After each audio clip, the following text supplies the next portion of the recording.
As per the custom of the day, ships would fire their guns when saluting or signaling others, and since live ammunition was used, this sometimes resulted in injury or death.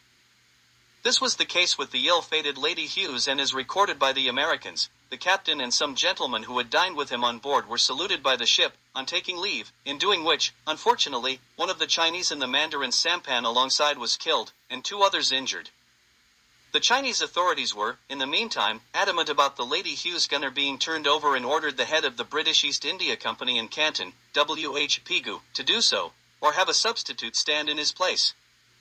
After 2 days of negotiations, the Chinese unexpectedly announced the affair finished and there would be no further trouble about it.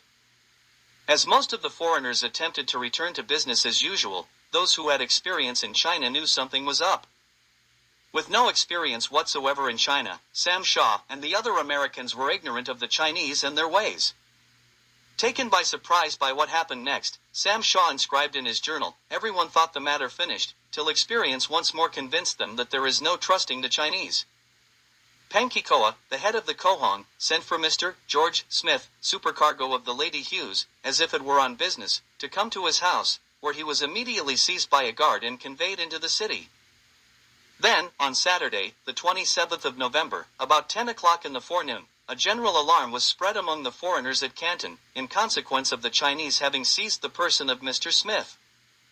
In an attempt to isolate the foreigners, the Chinese then placed warships in the river, but it was judged expedient that a boat should be ordered from every ship, with an armed force, for the protection of the persons and the property of the respective nations, until the matter should be resolved.